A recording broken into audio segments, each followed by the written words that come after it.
Muy bien, esta noche quiero profundizar en las Escrituras y quiero hacer referencia especialmente a lo que significa el santo nombre de nuestro Señor.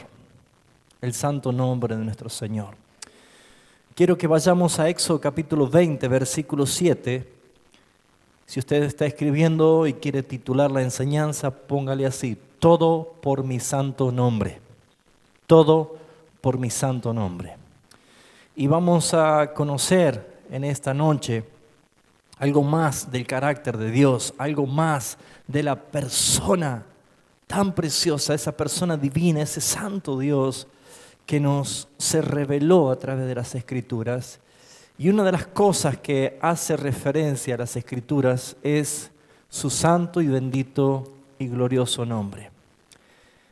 Éxodo capítulo 20, el versículo 7 dice: no tomarás el nombre de Jehová tu Dios en vano, porque no dará por inocente Jehová al que tomare su nombre en vano. Este es uno de los mandamientos de la ley moral. Estos son reglas divinas que jamás van a cambiar, que nunca van a dejar de ser. Dios pone como una de las leyes morales en sus mandamientos: no tomes el nombre del Señor tu Dios en vano. Uno podría preguntar, ¿qué es tomar el nombre de Dios en vano? Si preguntásemos, ¿usted está tomando el nombre de Dios en vano? Uno podría decir, jamás. Yo al nombre del Señor respeto. No uso el nombre de Dios para hacer cosas vanas o decir cosas vanas. Pero ¿a qué se refiere la Escritura? ¿Qué quiere decir el Señor con profanar su santo nombre? Invadir, agredir, violar su santo nombre. Hay un mandato claro y específico. Dentro de las leyes morales el Señor dice: no tendrá por inocente a ninguno que tome su nombre en vano. Hay una serie de confusión y un conflicto existente grande en la iglesia moderna.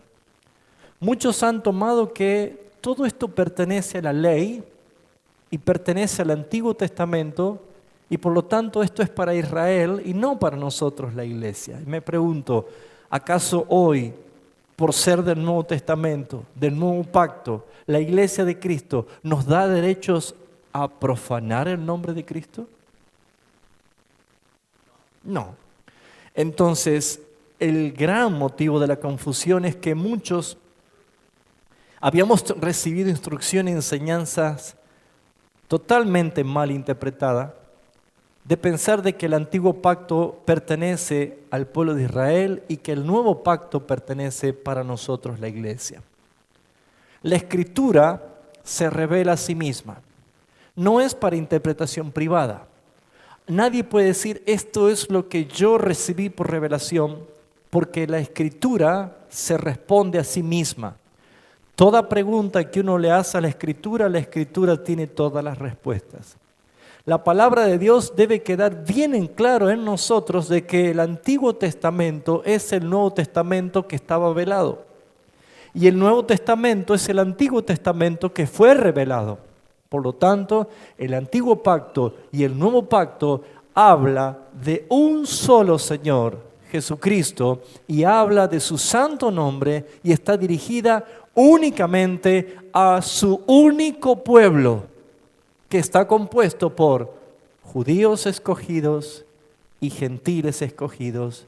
Y como dice el apóstol Pablo, de ambos pueblos hizo un solo y nuevo hombre, cuya cabeza es Cristo.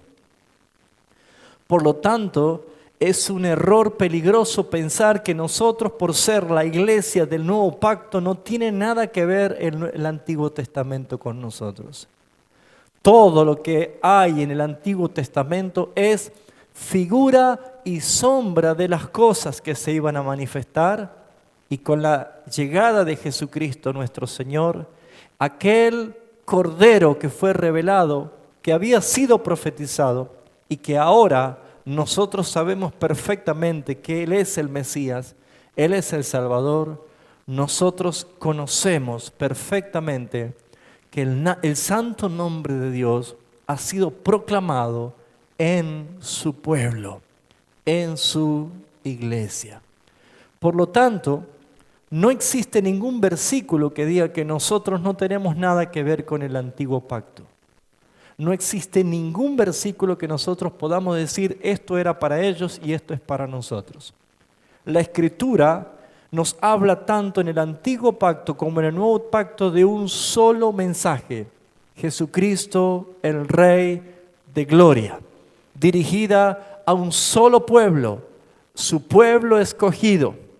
Fíjense ustedes que el apóstol Pedro dice: mas vosotros sois linaje escogido, pueblo adquirido por Dios, nación santa.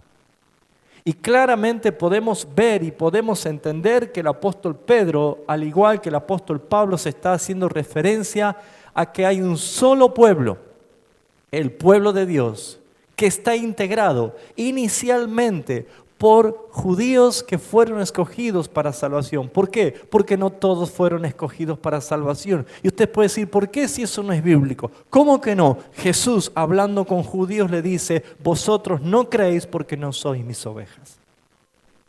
Vosotros no me oís porque no sois mis ovejas. Claramente podemos entender que Jesús, hablando con los judíos, les decía: ustedes no son hijos de mi Padre, por más que digan que son hijos de Abraham. Vosotros sois hijos de vuestro padre el diablo, y los deseos de vuestro padre queréis hacer. Claramente la Escritura nos muestra que cuando dice el Señor: no tomarás el nombre de Jehová tu Dios en vano, está dirigida las leyes espirituales para la iglesia, que es un pueblo espiritual. ¿De qué manera nosotros podemos tomar el nombre del Señor en vano? ¿De qué manera su nombre es profanado? Veamos la Escritura, lo que dice Ezequiel, el profeta Ezequiel, y quiero que usted vea la intención que tiene nuestro Dios de resaltar que todo lo que Él hace, lo hace por causa de su santo nombre. Ezequiel capítulo 36, desde el versículo 16, dice así la Escritura. Ezequiel capítulo 36, versículo 16 en adelante, dice así la Escritura. Fíjense: vino a mí palabra de Jehová diciendo: hijo de hombre, mientras la casa de Israel moraba en su tierra, la contaminó con sus caminos y con sus obras. Como inmundicia de menstruosa fue su camino delante de mí. Fíjense que acá habla de algo sucio. Compara al pecado como algo inmundo, algo sucio. En este caso, haciendo referencia al periodo de la mujer, como menstruosa, dice. Esto era considerado algo inmundo para la ley en cuanto a la higiene del pueblo de Dios. Pero dice lo siguiente: estando morando en su tierra, se contaminaron. Contaminaron sus caminos con sus obras. Versículo 18. Y derramé mi ira sobre ellos por la sangre que derramaron sobre la tierra, porque con sus ídolos la contaminaron. Les esparcí, fíjense, por las naciones, y fueron dispersados por las tierras, conforme a sus caminos y conforme a sus obras les juzgué. Versículo 20. Y cuando llegaron a las naciones a donde fueron, profanaron mi santo nombre. Y dice la Escritura, diciéndose de ellos: estos son pueblo de Jehová, y de la tierra de Él han salido. ¿Cómo es entonces la posibilidad de que alguien profane el nombre del Señor? Dice la Escritura, por sus obras, por su manera de andar, por su manera de vivir y de mostrarse en los distintos lugares, dice la Escritura, mi santo nombre fue profanado. ¿Por qué se dice que es profanado? Porque los que dicen los impíos, los que dicen los incrédulos, es lo siguiente: estos que se comportan así, que viven así, que actúan así, que hablan así, estos son cristianos. ¿Lo ven? Claro, es fácil decir que esto es para el pueblo de Israel, entonces no hay nada que aplicar en nosotros, pero si tenemos que decir que esto es para un pueblo y esto es para otro pueblo, bueno, vayamos a dilucidar cualquier duda, vamos más arriba. ¿Este Jehová de los ejércitos es el mismo Dios que te salvó? ¿Sí o no? Entonces Dios no ha cambiado. Y si Él es el mismo de ayer, el mismo de hoy y el mismo de siempre, Él no cambia cuando dice, no profanen mi santo nombre.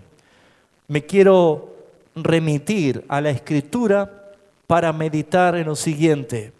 La iglesia moderna tiene olor a fragancia del Espíritu Santo o tiene demasiado olor a carne putrefacta. Usted sacará su propia conclusión de acuerdo a todo lo que se ve y todo lo que se escucha en distintas partes del mundo. ¿Estos no son cristianos? ¿Estos no son hijos de Dios? ¿Estos no han salido de allí? ¿Estos se dicen cristianos? Dice el versículo 21, pero he tenido dolor. ¿Qué expresa el carácter de Dios? Dolor. He tenido dolor al ver mi santo nombre profanado por la casa de Israel entre las naciones donde fueron. Muy bien, se ve que al pueblo de Dios no le causaba ningún dolor profanar el nombre santo del Señor. Pero la Escritura revela que nuestro testimonio, evaluado y calificado por el impío como pésimo y mal testimonio, provoca y produce dolor al carácter de un Dios santo. El dolor, ¿por qué? De ver su santo nombre profanado. La única diferencia entre el antiguo pacto y el nuevo pacto es que en el antiguo pacto, cuando alguien pecaba y cuando alguien provocaba la ira de Dios, inmediatamente caía muerto. Hoy no. Y uno dirá, bueno, ¿será que Dios se hizo más bueno ahora? No.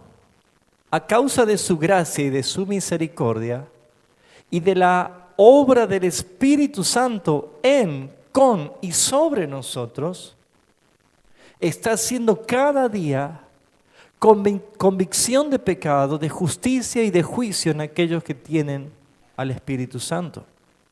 Pero Dios no omite la justicia, sino que simplemente está momentáneamente postergada, porque en el nuevo pacto resalta permanentemente el día del Señor, el día del juicio, el día de la venganza, el día del pago. El día. Y ese día viene. Mientras más días nosotros pasamos, menos días quedan para ese día. Por lo tanto, el carácter de un Dios santo manifiesta altísimo dolor al ver su santo nombre profanado. Versículo 22. Por tanto, di a la casa de Israel, así ha dicho Jehová el Señor, no lo hago por vosotros. Diga conmigo, no lo hace por nosotros. Muchos creen que Dios hizo todo lo que hizo por nosotros.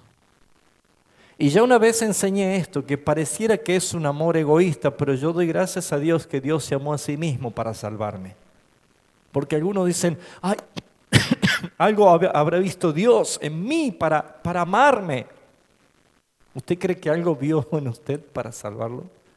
Algo vio en mí el Señor. Yo tenía algo que mueva su santo nombre, su amor eterno. Dice la Escritura, quiero que sepas, dile a la casa de Israel, dile, dice el versículo 22, no lo hago por vosotros, oh casa de Israel, sino por causa de mi santo nombre, el cual profanasteis vosotros entre las naciones a donde habéis llegado. Y santificaré, está hablando de un acto que Él mismo lo va a hacer. ¿Quién profanó? El pueblo. ¿Quién santificó? Dios. ¿Quién profanó? Nosotros. ¿Quién santifica su obra? Es Dios. Porque está diciendo, ustedes hicieron esto, yo voy a hacer esto, pero lo voy a hacer por causa de mi santo nombre que ha sido profanado. ¿Alguna vez usted fue a intentar sacar un crédito o hacer algo pensando que usted estaba limpio y de pronto le dieron un informe terrible del veraz diciendo usted está inhibido, imposibilitado, figura como deudor y moroso? Y usted empieza con su cabeza a decir, ¿cuándo? ¿Por qué? ¿Cómo? ¿En qué? ¿De qué estoy debiendo? ¿Cuál es la deuda que se me está diciendo? Bueno, uno puede ser porque haya salido de garante para otro, o porque a lo mejor se olvidó de pagar 10 pesos en algún lugar y se fue sumando, ¿no? Algunos dicen que es muy difícil quedar limpio ante el veraz, es como una mancha que queda, ¿no? Pero fíjense ustedes que naturalmente uno se pone mal cuando mi apellido es puesto entre los morosos, o cuando mi apellido es puesto como alguien que no es de confiar. No nos gusta que alguien esté diciendo algo mal sobre nuestros apellidos o nuestros nombres o nuestras familias. Por lo tanto, uno puede entender que si eso produce o provoca incomodidad para la iglesia o para aquel que está viviendo eso, Dios en todo su derecho legítimo tiene para enojarse, para airarse, para molestarse y para levantar un justo juicio a cualquiera que profana su santo nombre, tomando su nombre en vano, haciendo cosas, identificándome como que yo soy un hijo de Dios, un cristiano, una persona que ha nacido de nuevo, pero mi conducta, mi acto, mi vida, mi testimonio es altamente reprochable. El apóstol Pablo, escribiendo la carta a Tito, dice, muchos profesan conocer a Dios, pero con sus hechos lo niegan, haciendo obras reprobadas. La conducta es la que determina qué clase de persona soy yo. Podemos ver también que el versículo 23 dice, santificaré mi grande nombre profanado entre las naciones, el cual profanasteis vosotros en medio de ellas. Ahora, una cosa que tiene muy en claro este versículo 23 es que Dios no anda preguntando quién será el que profanó mi santo nombre. Si encontramos algo que resalta como un principio en este versículo 23 es que Dios sabe perfectamente quién es el que profanó su santo nombre. Y acá dice, vosotros profanaste mi santo nombre, yo lo santificaré porque ustedes lo han profanado. Y sabrán las naciones que yo Jehová, yo soy Jehová, dice Jehová el Señor, cuando sea santificado en vosotros delante de sus ojos. Entonces tenemos que ver lo siguiente. Lo principal que quiero resaltar acá es que Dios, cada vez que Él ve que su nombre es profanado, que su nombre es tomado en vano, que su santo nombre es expuesto a burla, a vituperio, Dios actúa. Dios actúa. Y vuelvo a decir lo que dije al principio. Si muchos creen que por estos textos ser del antiguo pacto pertenece al pueblo de Israel y no a nosotros, estamos mal informados. Mucho más nosotros conociendo la gracia, mucho más nosotros conociendo la obra redentora de Jesucristo nuestro Señor, nuestra conducta debe ser claramente andar como Él anduvo. El pueblo del antiguo pacto no tenía el modelo para imitar. Solamente personas inspiradas por Dios, llenas del Espíritu Santo, a quienes debían imitar. Un Noé, un Moisés, un Abraham, un Isaac, un Jacob, un David. Siempre iban a haber personas quien Dios levantaba como modelos a seguir, pero todos ellos eran falibles, todos ellos cometieron errores, todos ellos pecaron, todos ellos mostraron su total debilidad. Pero cuando vino el Cordero, cuando vino el Mesías, cuando Él se presentó y caminó por las calles de Jerusalén, cuando Él anduvo entre el pueblo, la Escritura resalta que nosotros debemos andar como Él anduvo. Jesús dijo, ejemplo os es dado. Nuestra vida debe ser vista por todo lo demás como Cristo fue visto en la tierra. Por eso es que si queremos hacer esta división o separación de que esto era para ellos y esto es para nosotros, creo que no nos convendría, porque nosotros tenemos el modelo visible en la tierra de cómo debe ser nuestra conducta, cómo deberíamos andar. Ezequiel, capítulo 20, la Escritura resalta lo siguiente. Aquí el profeta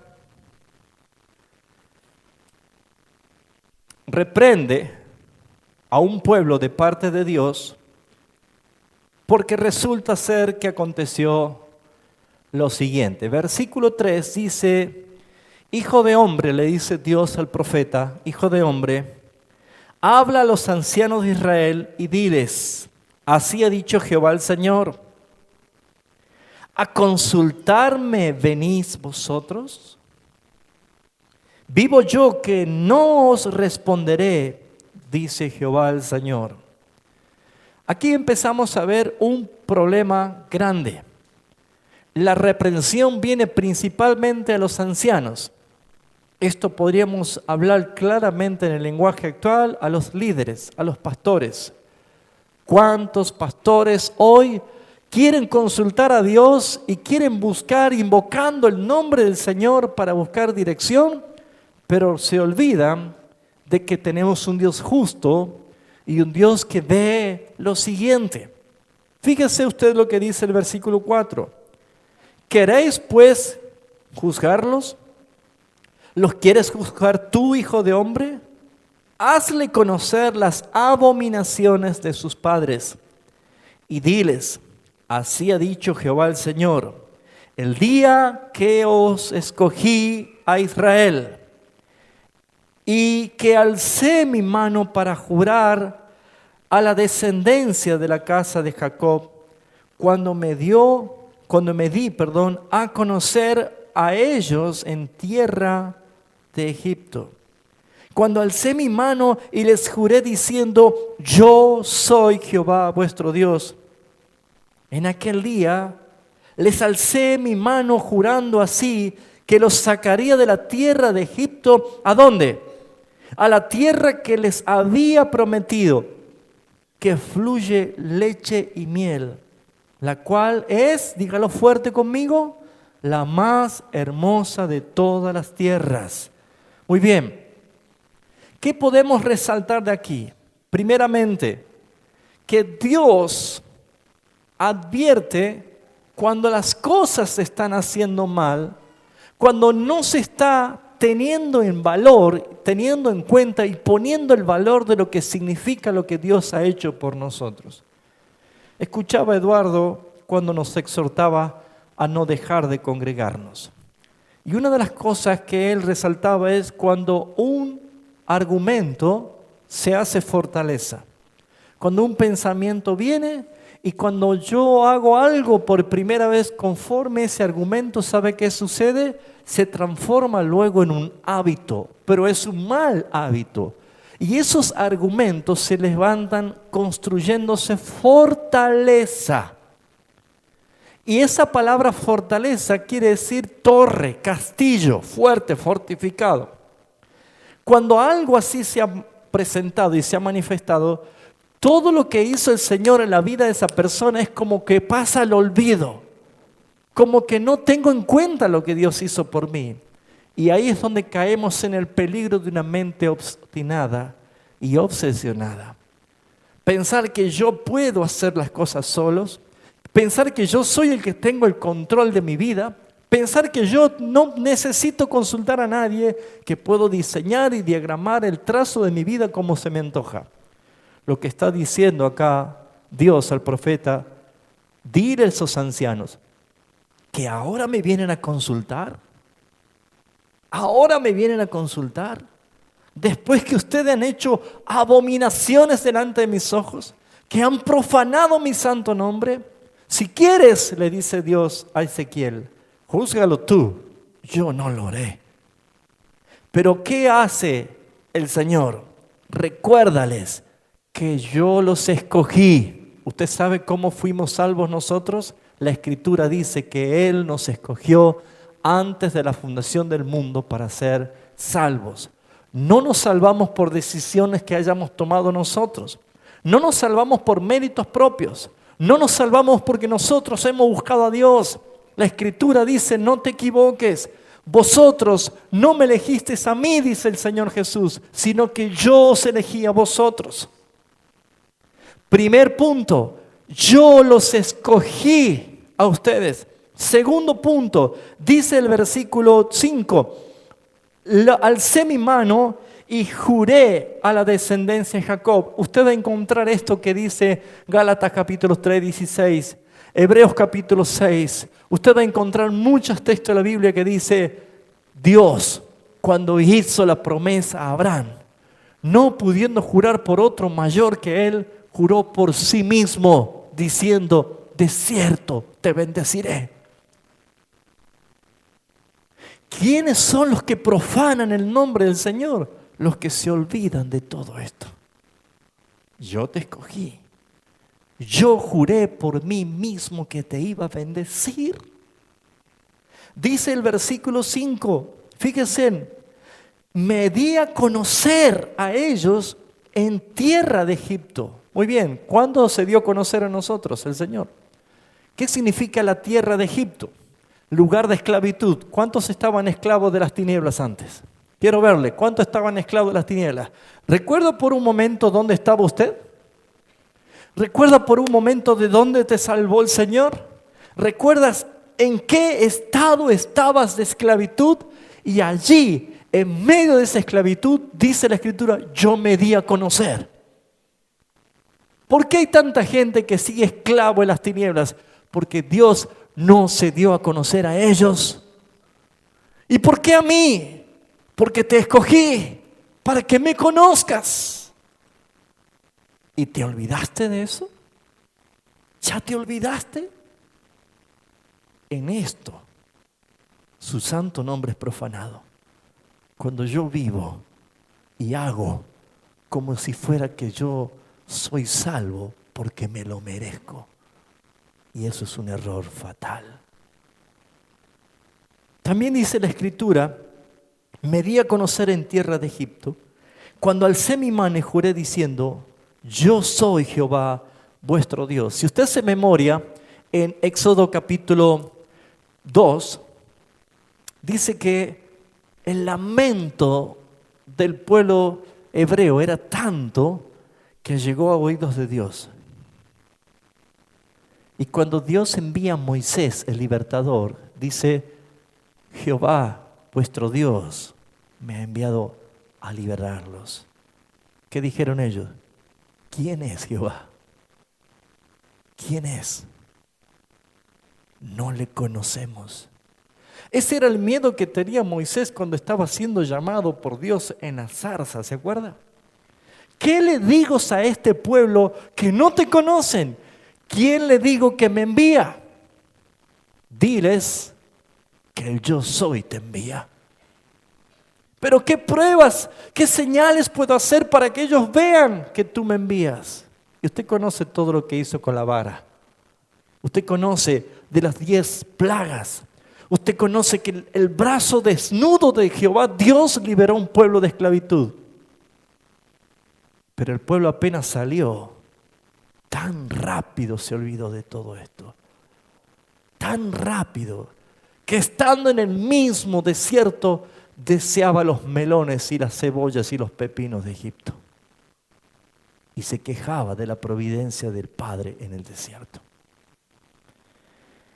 El versículo 6 dice: el día que alcé mi mano, jurando que los sacaría de la tierra de Egipto y que los enviaría a la tierra que fluye leche y miel, la cual es la más hermosa de todas las tierras. ¿A qué se refiere? ¿Estamos esperando ir a Hawái? ¿Estamos esperando ir a dónde? ¿A qué tierra será? ¿Quién es la tierra deseada? ¿Quién es el que se dijo: eres el más hermoso de los hijos de los hombres? Nuestra tierra prometida, nuestra Canaán, nuestra tierra de reposo se llama Cristo, Jesucristo. Y yo te saqué de la esclavitud y te juré que te iba a llevar a la tierra más hermosa de todas, a Cristo. En Él, estar en Él, vivir en Él, saciarse de Él, satisfacerse de Él. Es decir, no necesito nada fuera de ti, Señor. Pero quienes profanan el nombre del Señor son los que se olvidan rápido y estando en Cristo miran qué hay afuera en el mundo para desear. Pregunta: ¿cree que la iglesia moderna está viviendo peligrosamente porque mira todas las cosas que hay afuera y se está olvidando de quién es Dios y dónde está el Señor? ¿Qué sucedió? Si nos ponemos a ver nosotros, dice el versículo 7. Entonces le dije: cada uno eche de sí las abominaciones de delante de sus ojos, y no os contaminéis con los ídolos de Egipto. Yo soy Jehová vuestro Dios. ¿Cuál es la reacción? ¿Cuál es la conducta de alguien que dice: a mí el Señor no me escogió para ser salvo? A mí se dio a conocer mi Cristo cuando yo estaba en plena esclavitud del pecado. A mí el Señor juró y me llevó al mejor lugar, la tierra más deseada que es Cristo. A mí. Entonces, ¿cuál es mi conducta? ¿Cuál es mi proceder? ¿Cuál es la orden que Dios ha dado a su pueblo? Dejen de contaminarse con cosas terrenales. Cada uno eche de sí las abominaciones. Hace un tiempo yo les preguntaba: ¿ustedes saben cuáles son las cosas que me contaminan a mí? ¿Sí o no? ¿Y usted sabe qué cosa le contamina al hermano? ¿Usted sabe perfectamente qué cosa les contamina a usted? ¿Sabe o no sabe? Dios también. Dios también sabe qué cosas te contaminan a vos.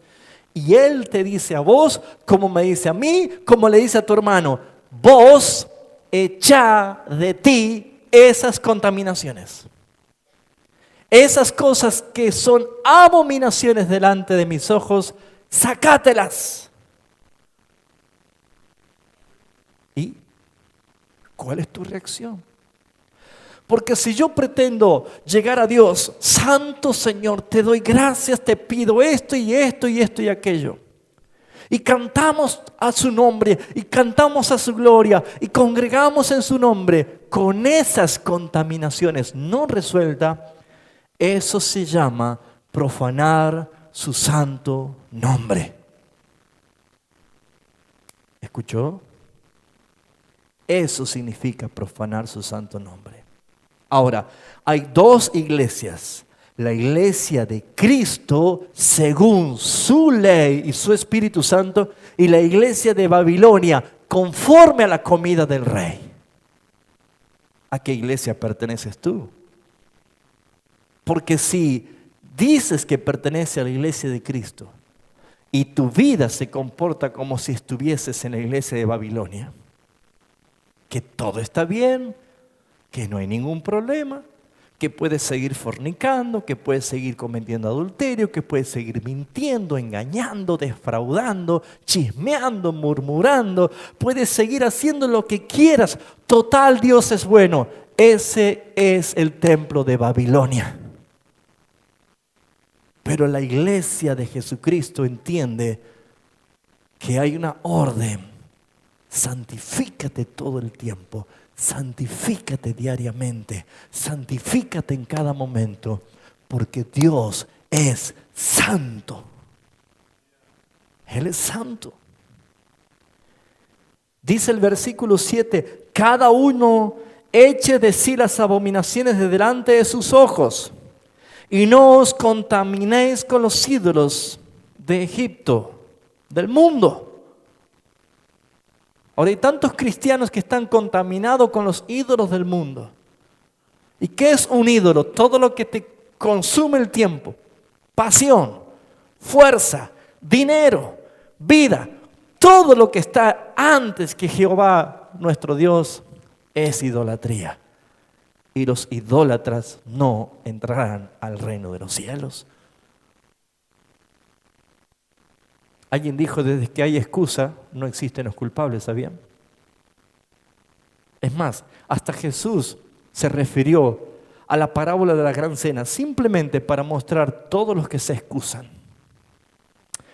No puedo, discúlpeme, pero no puedo. Acabo de comprarme un 0 kilómetro, tengo que ir a probarlo. Ellos dijeron, compraron un Waze, ¿no? Y tengo que ir a probarlo. ¿Usted va a comprar algo sin antes probarlo? Excusa. He comprado unos terrenos y tengo que ir a verlo. ¿Usted va a comprar algo sin antes verlo? Excusa. ¿Se da cuenta? La Escritura nos está mostrando que debe haber una conducta, porque quien no lo hace está tomando el nombre del Señor en vano. ¿Cuál fue la respuesta del pueblo? Fíjense en versículo 8. Mas ellos se rebelaron contra mí y no quisieron obedecerme. ¿Cuál es el problema? La desobediencia. No hay otro problema. La iglesia moderna, la iglesia del siglo XXI, es abanderada de la desobediencia. No transpira en desobedecer. No tiembla. Pareciera que es natural desobedecer. Pero ¿queda sin consecuencia? Hemos comenzado diciendo o leyendo Éxodo 27. De ningún modo Dios tendrá por inocente al que toma el nombre de Dios en vano. No quisieron, no echó de sí cada uno las abominaciones de delante de sus ojos, ni dejaron los ídolos de Egipto. Y dije que derramaría mi ira sobre ellos para cumplir mi enojo en ellos, en medio de la tierra de Egipto. Con todo, a causa de mi nombre, para que no se infamase ante los ojos de las naciones en medio de las cuales estaban, en cuyos ojos fui concebido, actué para sacarlos de la tierra de Egipto. ¿Qué vuelve a resaltar? ¿Saben por qué lo hice? Por causa de mi nombre. Por causa de mi nombre. Ahora Dios hizo todo esto. Él nos escogió, nos sacó de Egipto, juró por sí mismo, nos llevó a la tierra prometida que es Cristo. Estamos en Él. La pregunta, ¿qué falta? Todos estos días daba vuelta en mi cabeza Isaías capítulo 5, versículo 4. Fíjense en qué triste. Es una pregunta que resuena en el aire de hoy, pleno siglo XXI todavía. Esta pregunta resuena en el cosmos, resuena en el aire del mediodía, resuena en cada momento. Isaías capítulo 5, versículo 4, el Señor hace esta pregunta: ¿qué más se podía hacer a mi viña que yo no haya hecho en ella? ¿Qué más? Te escogí, te llamé, te santifiqué, te justifiqué. Di la vida de mi hijo en propiciación, en rescate, en pago por tu vida, esclava. Mi hijo padeció la justicia y toda la ira del Padre fue sobre él para que tú fueses salvo por misericordia. Iglesia, no fuimos salvos por justicia, sino por misericordia, porque si fuese por justicia tendríamos que haber muertos todos nosotros por causa del pecado. Pero fuimos salvos por causa de la misericordia de Dios, porque la justicia de Dios fue en Cristo Jesús, el que no cometió pecado, que por nosotros se hizo pecado, para que la ira del Padre fuera diferida. En vez de ir a ti, en vez de venir a mí, fuese hacia Cristo. Y es entonces cuando la obra se consumó en la cruz del Calvario y resuena la pregunta en el cosmos: ¿qué más tendría que haber hecho yo que ya no lo haya hecho? ¿Por qué hay tantos cristianos insatisfechos?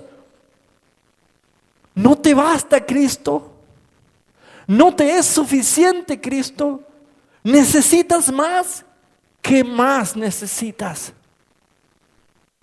No había otra tierra mejor. No hay otro lugar más espléndido. No hay nadie más extraordinario que Cristo, y en Él estás. Y dice el versículo 4, ¿cómo? Esperando yo que diese uvas, ha dado uvas amargas. Dios está esperando fruto. Dios está esperando. ¿Cuál es tu actitud? ¿Te das la espalda? ¿Te olvidas de Él? ¿Menosprecias su santo nombre? Claro, blasfemar es fácil detectar, pero profanar o tomar el nombre de Dios en vano, uno puede decir: yo no sabía. Pero amados hermanos, somos portadores del nombre del Señor. Cuando dice la Escritura: yo te llamé y te puse nombre. Me puso Raúl porque él... No. Ese es el nombre que mis padres me pusieron. Pero cuando Él me llamó, me puso un nombre. ¿Y cuál es ese nombre? Hechos de los Apóstoles dice: porque no hay otro nombre dado a los hombres debajo del cielo en que podamos ser salvos. Ese es el nombre que es por sobre todo nombre. Ese nombre está escrito. Eres propiedad de Él. Pablo dice: ¿no sabéis que fuiste comprado por precio? Ya no sois de vosotros mismos. fuiste comprado. Si usted es un hijo de Dios, usted fue comprado, ya no se pertenece. Usted no es más dueño de usted mismo. Él te compró y te puso su nombre como un sello, como una marca registrada. Eres de Él. Por lo tanto, no vas a hacer cosas para que los demás se burlen de su santo nombre. Ustedes vieron que el mejor jugador del mundo tiene un sponsor oficial. Creo que es una rayita así, ¿no? Nike. ¿Puede Lionel Messi ponerse Adidas? ¿Puede ponerse Topper? No. ¿Por qué? Porque él pertenece a una firma, a una marca. No puede vestir hasta que se termine ese contrato, nunca puede vestir otra marca más que esa que él fue comprado. Fíjense ustedes, en lo terrenal nadie hace problema de esto. Pero en lo espiritual, nosotros fuimos comprados con la sangre del Cordero y su santo nombre ha sido puesto en nosotros.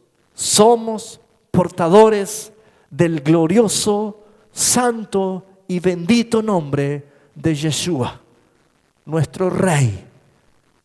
Por lo tanto, no vivas, no hagas, no hables como un impío, como un pecador, porque no te ensucias a ti mismo, profanas y ensucias su santo nombre. No tomes el nombre de Jehová tu Dios en vano. Dice el versículo Ezequiel capítulo 20.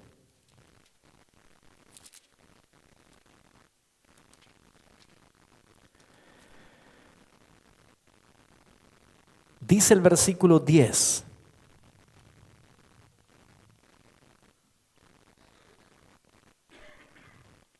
Los saqué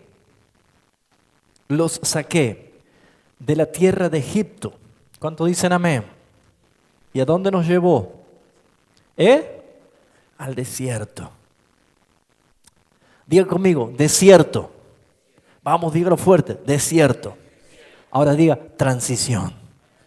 Vamos, diga, desierto, transición. ¿Qué es el desierto? Dígalo fuerte, ¿qué es el desierto? Transición. El desierto es, muy bien, ¿qué es una transición? Partir de un lugar para llegar a otro. Entre Egipto y Sión está el desierto.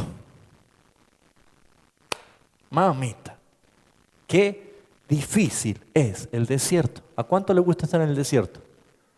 A nadie. A nadie. Toda la Biblia habla del propósito de Dios de glorificar al único que merece ser glorificado, pero hay protagonistas. Y aparece el pueblo de Israel que tipifica claramente el peregrinar de cualquiera de nosotros.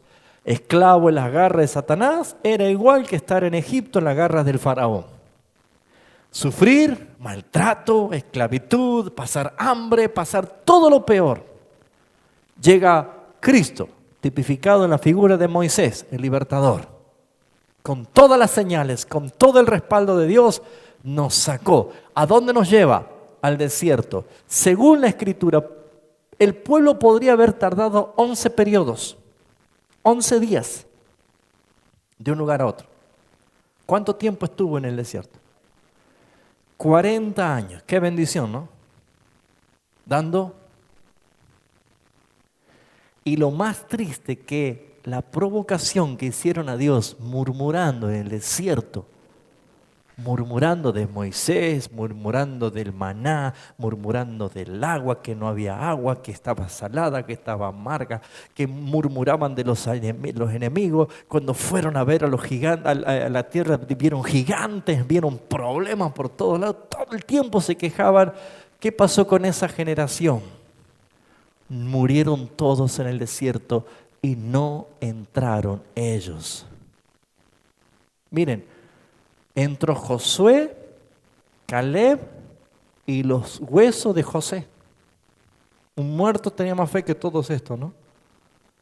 ¿Se acuerdan cuando José estaba en Egipto? Dice, yo sé que un día vamos a ser libres. Y cuando lleguemos a la tierra prometida, me van a llevar a mí, momia y todo, pero me van a llevar. ¿Y entró José? Pero cuando hay un corazón obstinado, un corazón rebelde, un corazón duro, provoca a Dios permanentemente, que se olvida tan rápido de todo lo que Dios hizo, es entonces cuando hay problema. Pero dice la Escritura, te saqué de Egipto y te llevé al desierto. ¿Por qué? ¿Se acuerdan cuando Jesús se bautizó? ¿Dónde fue llevado por el Espíritu? Al desierto. ¿Qué dice Lucas 4? Para ser tentado por el diablo. ¿Tenía o no tenía propósito el desierto? Para ser tentado por el diablo. Ponga el dedito aquí en Ezequiel 20 y vamos a Deuteronomio capítulo 8. ¿Para qué nos lleva al desierto el Señor? Fíjese lo que dice Deuteronomio capítulo 8. Versículo 2. Vamos a leer el 1. Cuidaréis de poner por obra todo mandamiento que yo os ordeno hoy. ¿Para qué? ¿Para qué son los mandamientos? Para que viváis. No te está hablando de vida eterna, te está hablando que si vos cumplís con leyes que Dios pone, vivís. Uno de los mandamientos que da vida, ¿sabe cuál es? Honra a tu padre y a tu madre, porque tendrás larga vida y paz se te añadirá. Tenés vida más larga, ¿no? ¿Con qué? Con honrar a tu padre y a tu madre. Pero dice, perdón, para que vivas y seas multiplicado y entres y poseáis la tierra que Jehová prometió con juramento a vuestros padres. Y te acordarás de todo el camino por donde te ha traído Jehová tu Dios estos 40 años. ¿En dónde? En el desierto. ¿Para qué? Para afligirte. ¿Para qué más? Para probarte. ¿Y para qué más? Para saber lo que había en tu corazón, si habías de guardar o no sus mandamientos. ¿Por qué necesitamos desierto? Porque necesitamos ser probados. ¿Para qué más? ¿Para qué nos afligió? Para saber qué había en tu corazón. Ahora, para que la gente persevere en la iglesia hasta que Cristo venga, hay que recurrir a entretenimientos mundanos para que la gente no se aburra y se vaya. Hay que hacer cosas, hagamos eventos, hagamos cosas que la gente no se canse y se vaya. Hermanos, quien ha nacido de nuevo ama la casa de su padre y no encuentra otro lugar. ¿Se acuerda que dijimos que no hay historia de cerdos pródigos, ni de perros pródigos, sino de hijos pródigos? ¿Se acuerda? Cuando el hijo pródigo estaba en el chiquero, dijo, ¿cuántos jornaleros hay en la casa de mi padre que tienen abundancia de pan y yo aquí perezco de hambre? Esto haré, me levantaré e iré a la casa de mi padre. ¿Se acuerda que si el chancho lo acompañaba diciendo, vamos, yo quiero vivir con vos? Y el chancho lo iban a bañar, le iban a dar una cama, con una sábana bien perfumadita. ¿Qué iba a decir el chancho? No me gusta esto. Esto es muy limpio. Me levantaré y me iré a la casa de mi padre, al chiquero, porque su naturaleza es de allá. Si no satisface Cristo a la gente, es porque no es de Cristo. Si estando en el desierto, probados, añoran Egipto, es porque aunque estaban libres físicamente, su alma estaba cautiva y pertenecían allí.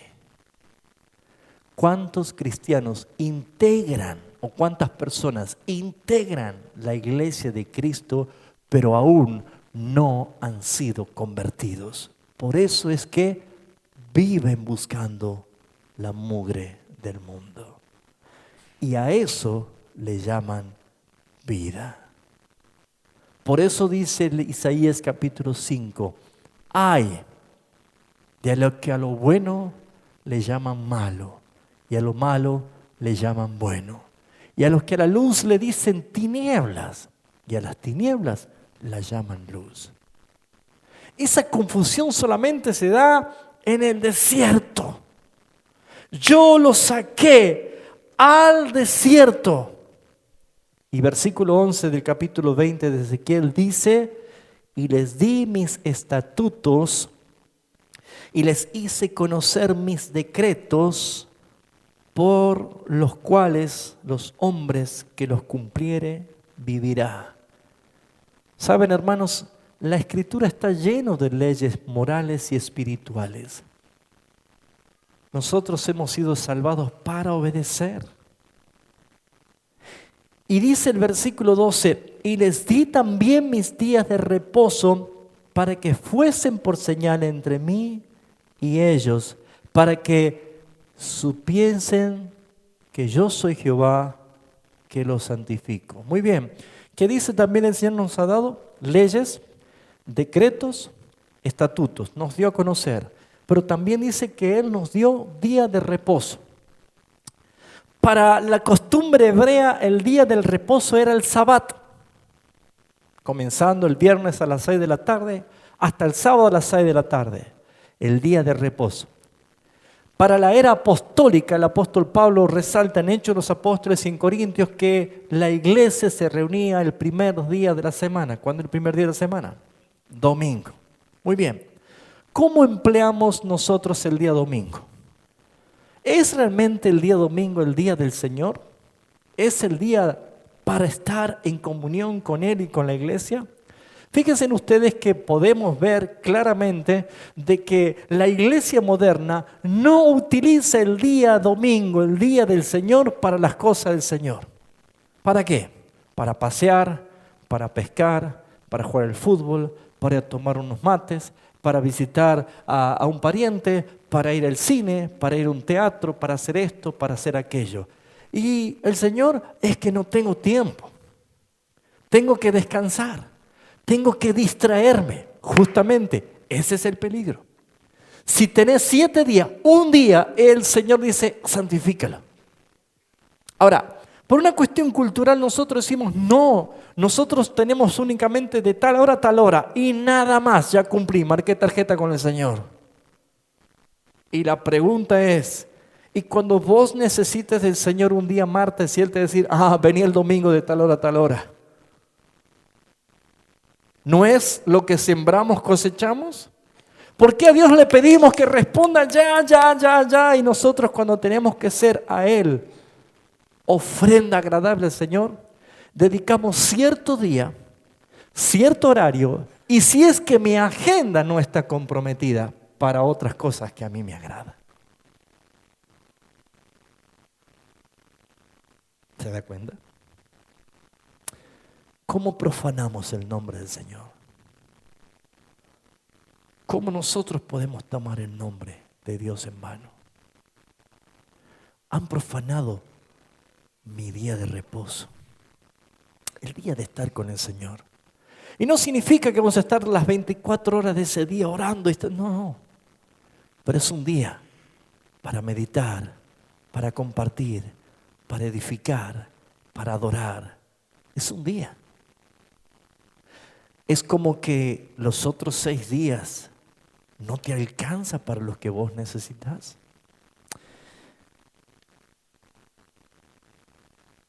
Me apena saber con tanta facilidad hermanos se alejan del Señor.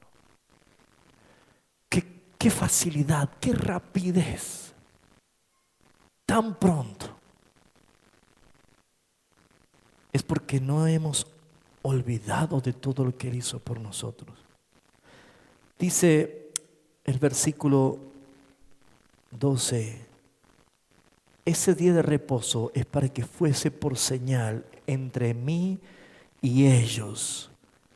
Esa señal es saber que viene el día del Señor. El día del Señor es una señal para con nosotros. Muy bien, ¿cómo está viviendo la iglesia moderna hoy? Tengo la posibilidad de viajar a distintos lugares. Tuve la posibilidad de estar incluso en otros países. Pero con solo informarse uno se da cuenta a veces de cómo está el pulso de la iglesia de hoy. ¿Y por qué necesitamos verdaderamente una reforma? ¿Por qué necesitamos detenernos y preguntar por las sendas antiguas y volver al diseño original? Porque a veces llamamos iglesia a lo que Dios no le llama iglesia. A veces llamamos nosotros vida cristiana a lo que Dios no le llama vida cristiana. A veces nosotros llamamos Dios a quien Dios no es ese Dios. ¿Cuál es la actitud? ¿Cómo vive hoy la iglesia moderna? Acompáñeme a Jeremías capítulo 9.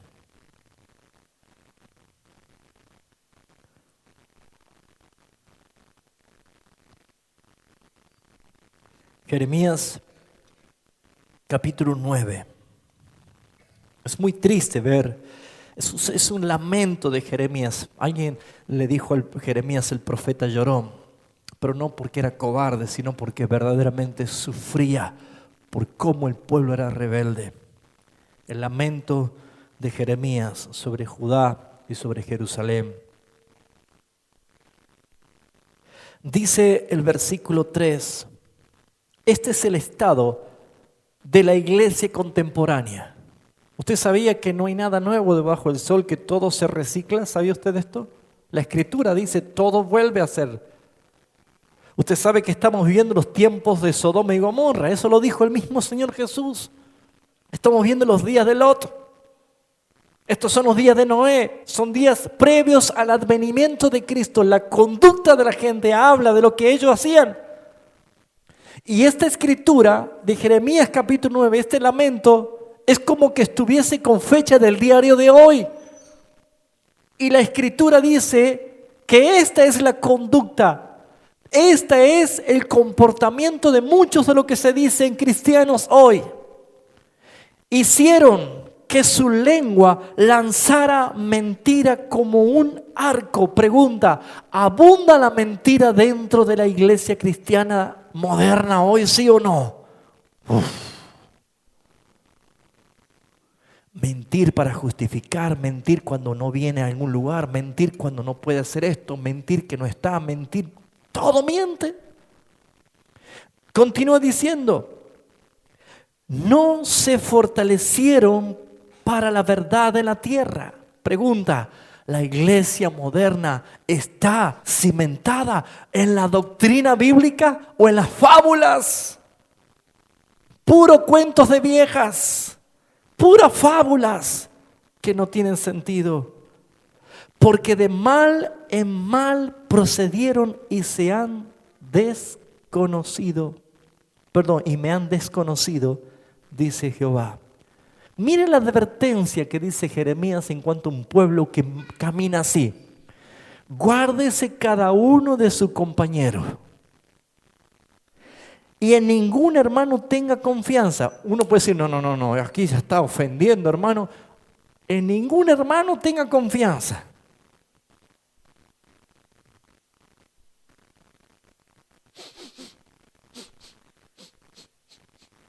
anda usted? ¿Cuál es la palabra? Usted puede abrazar, dele un abrazo a su hermano. Ah, hermano, hermano. ¿Sí o no? Pero hay amor sin fingimiento. ¿Es un amor verdadero? Mire, dice, guárdese cada uno de su compañero y en ningún hermano tenga confianza, porque todo hermano engaña con falacia y todo compañero anda calumniando. ¿Ven que es como leer el diario de hoy? Cualquier lugar. Y esto no lo soluciona Francisco para algunos evangélicos que creen que... Dice el versículo 5, y cada uno engaña a su compañero y ninguno habla verdad. Acostumbraron su lengua a hablar mentira, se ocupan de actuar perversamente. Qué terrible cuando se acostumbran a hablar mentira. Y esto parte desde pastores, desde el liderazgo mismo.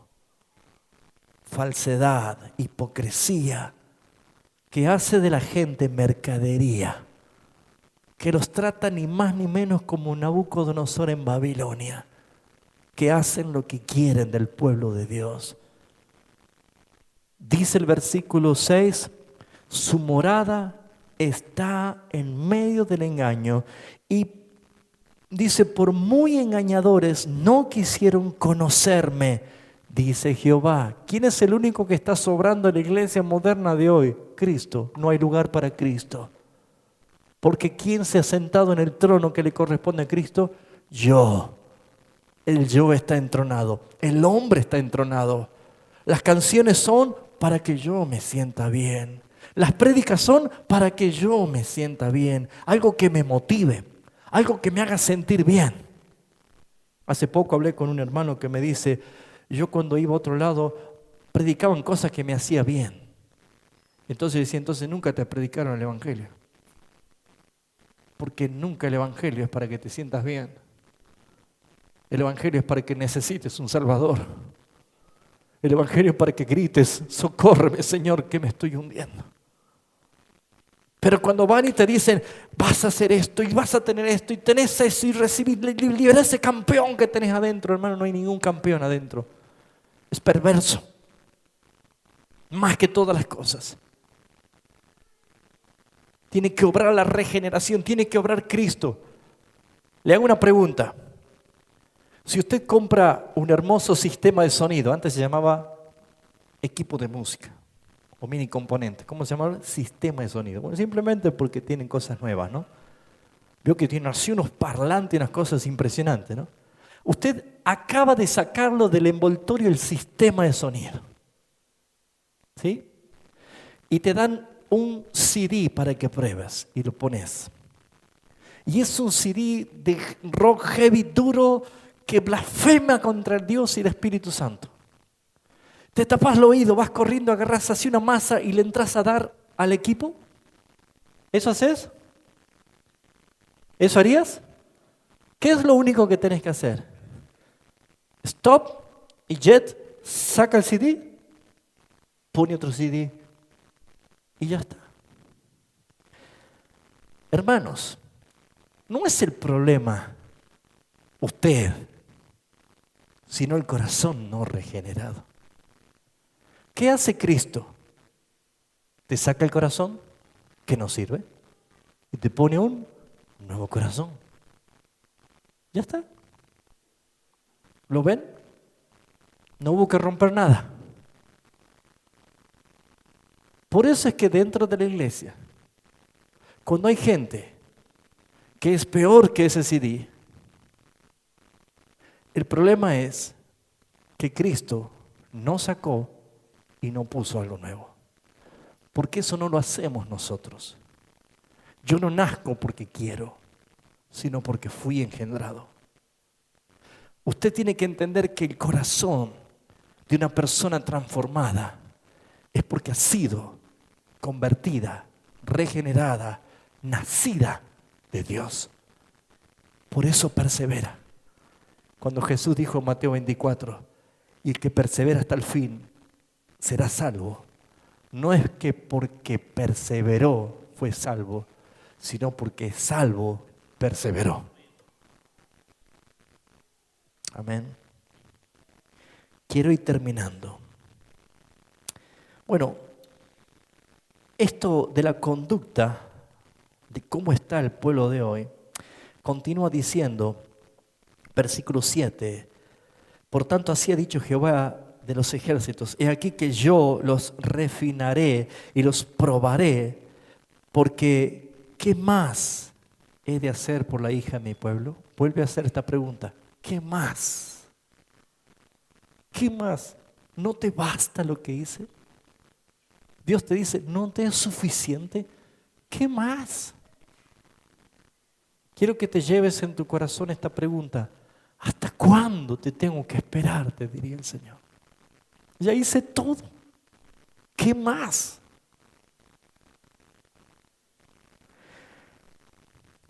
Muy bien. Tengo algunas preguntas que escribí. ¿Conoce a Dios alguien que no conoce su carácter? ¿Puede una persona decir, yo conozco a Dios, pero no conoce el carácter de Dios? No. ¿Conoce alguien a Dios que no conoce sus estatutos? ¿Puede decir, yo conozco a Dios, pero no conozco sus estatutos? No. ¿Por qué? Porque dice, yo les di conocer mis estatutos. ¿Puede conocer alguien a Dios que no conoce sus decretos? No. Porque Él se dio a conocer y dio a conocer sus decretos. ¿Puede conocer alguien a Dios y no sabe qué hacer el domingo, el día del Señor?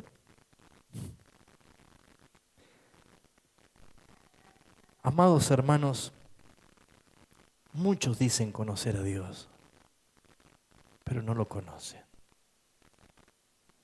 El mismo Jeremías capítulo 9, versículo 23, dice la Escritura así. Así dice Jehová. No se alabe el sabio en su sabiduría, ni en su valentía se alabe el valiente, ni el rico se alabe en sus riquezas. Mas alábese en esto el que se hubiere de alabar, en entenderme y conocerme, que yo soy Jehová, que hago misericordia, juicio y justicia en la tierra, porque estas cosas quiero, dice Jehová. ¿Cuál es el propósito? Que le conozcas, que le conozcas.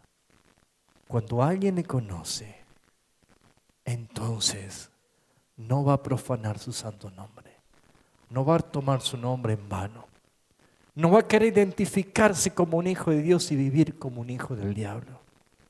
Cuando alguien conoce al Señor, su vida, su conducta, su actuar, su hablar, su proceder, su pensar, es para la gloria de Dios.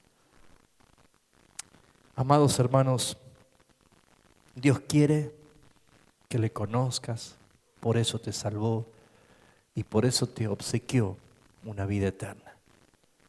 En la oración que Jesús hace en Juan 17, Él dice, Padre, versículo 3, en esto consiste la vida eterna, que te conozcan a ti, el único Dios y Padre celestial, y a Jesucristo tu Hijo.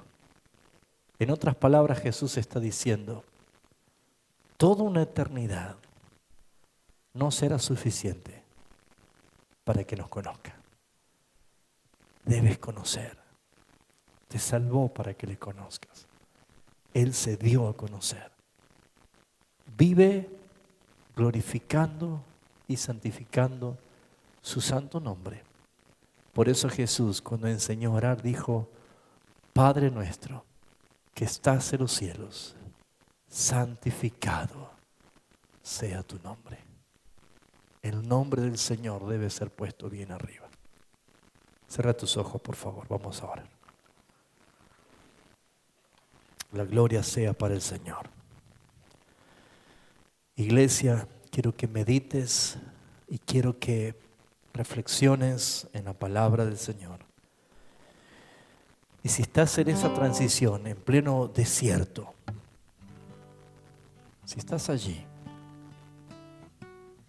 yo te invito en el nombre de Jesús, que en medio de la prueba, en medio de los problemas, nunca pienses que Dios te abandonó, sino que simplemente Él te llamó para eso, para que creas, para que veas, para que conozcas, para que sientas, para que vivas conforme a su voluntad. Pero estás en Cristo Jesús. Estás. Su presencia ha sido prometida. A donde quieras que vayas, Él está con nosotros. Su Espíritu está con nosotros. Y Él volverá, Él vendrá pronto. Y nos llevará a esa gloria venidera. Por eso es que el arrepentimiento funciona acá, no en la eternidad. El arrepentimiento es para hoy. ¿Cuál es el síntoma del arrepentimiento que proviene de Dios? La tristeza. Te sientes triste porque has ofendido, porque has pecado, porque has usado su nombre en vano, porque te has mostrado como alguien, pero evidentemente te has comportado como otro. ¿Qué te dice la palabra? Arrepiéntete y empieza de nuevo. Arrepiéntete. Agrádale solamente al Señor. Realmente es peligroso ver cómo la iglesia moderna se mueve, pero hay esperanza. Hay gente que todavía dobla sus rodillas ante el Señor. Hay gente que todavía pelea por la santidad de cada día. Y va a haber un despertar. Va a haber una reforma grande. Va a haber una verdad vista como testimonio visible en muchos. Cuesta, claro que cuesta. Va a ser difícil, muy difícil, pero el Señor no te deja, no te abandona, siempre está. Él prometió estar en medio de las aguas. Él prometió estar contigo cuando pases por el fuego. Él prometió nunca abandonarte. Cristo es el que estuvo tapando la boca de los leones. Cristo es el que estuvo en el horno de fuego 7 veces calentado y nada le pasó a esos 3 jóvenes. Cristo es el Señor. Cristo es el mismo. Cristo es nuestro Salvador y lo es eternamente. Cree en el Señor Jesucristo. Deleítate en Él, confía en Él. Deja que Él moldee tu carácter, deja que Él moldee tus pensamientos. Si sentís en tu corazón alabar al Señor, alábale al Señor. Ponte de pie, levanta tus manos, alabale al Señor, dale gracias al Señor. Bendecí su santo nombre. Y ese es el mejor modo de purificar, de limpiarte ante su presencia. Es meditar y aplicar en su palabra para que entonces vivas en integridad. Señor, gracias, Padre, gracias. Te alabamos y te bendecimos y glorificamos tu santo nombre. Eres digno de alabanza, Señor. Eres digno. Te alabamos y te bendecimos a ti por los méritos de Jesucristo nuestro Señor. Gracias por el perdón que tenemos. Gracias por la limpieza a través de la sangre preciosa del Cordero. Llénanos más y más. Bendícenos como pueblo, como hijos, como nación santa. Porque nada más deseamos fuera de ti, Señor. La gloria y la honra sea para Jesucristo nuestro Señor. Amén y amén. Gloria a Dios.